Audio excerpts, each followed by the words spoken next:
বন্ধুগণ, এতক্ষণ আপনার আমার হীরক দাদু ধারে এসেছিলেন, একটু পানি খেলো, মানে জল খেলো। জল পিপাসা লেগেছিল, জলের ওপর থাকলে জল পিপাসা বেশি লাগে, তাই একটু জল খেয়ে আবার ভ্রমণ আরম্ভ করলেন। এখন দেখেন আপনারা তাকে, আচ্ছা, আপনারা দেখেন এবং উপভোগ করেন আর প্রচুর শেয়ার দেন, প্রচুর শেয়ার দেবেন। আপনার যত বন্ধু বান্ধব আছে সকলে যেন আপনার দেখতে পায় এবং লাইভ দেয়।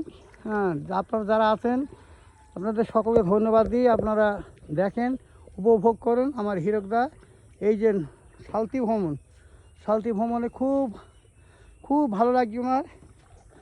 আর আমি ভিডিও করছি, আমি রবীন বিশ্বাস, হ্যাঁ, ওনার ভিডিও ম্যান। হয়তো ভিডিও ভুল হতে পারে, আপনারা মনে কিছু করেন না, যদি সংশোধন করে নেবেন, কেননা হাঁটছে তো হাঁটার সময় একটু নড়তে পারে ভিডিও। হ্যাঁ, তাই আপনারা দেখেন এবারটা খুব সুন্দর লাগছে আপনার। দেখেন ওই চলছে হীরক দাদু, ওই চলছে অনেক দূর চলে গেছে, ওই যে যাচ্ছেই। হ্যাঁ, আপনারা যদি এই ভৈরব নদীতে ভ্রমণ করতে চান, আপনারা 70 গাড়ি করে চলে আসেন, কোনো চিন্তা নেই, আমরা ভাড়া দিয়ে দেবো। হ্যাঁ, আপনারা আসেন। এটা হচ্ছে আপনাদের বল্লভপুরের নিচে ভৈরব নদী। এই নদীতে প্রচুর মাছ পাওয়া যায়, বড় বড় মাছ, 10 কেজি, 5 কেজি, 8 কেজি, 6 কেজি, এবং পুঁটি মাছ পাওয়া যায় 100 গ্রাম, 10 গ্রাম, 15 গ্রাম, 20 গ্রাম, ছোট ছোট মাছ, খুব সুন্দর সুন্দর মাছ, খুব সুস্বাদু। এবং পাওয়া যায় টাকি মাছ, ফলুই মাছ, জিওল মাছ, এবং শোল মাছ পাওয়া যায়, গজার মাছ পাওয়া যায়, বোয়াল মাছ পাওয়া যায়, তারপরে ইলিশ বাদে সব মাছ পাওয়া যায়। কেননা আমাদের এখানে ইলিশ মাছ হয় না, এখানে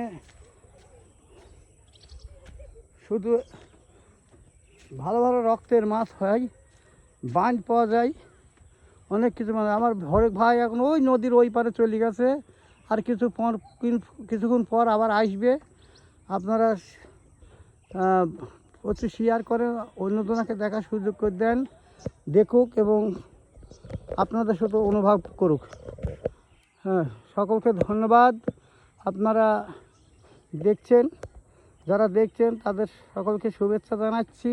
তারা সুন্দরভাবে দেখছেন এবং আমাকে লাইভ দেবেন, শেয়ার দেবেন, যেন আমরা সকলে জানতে পারে যে হ্যাঁ আপনারা দেখছেন, আমরাও দেখছি।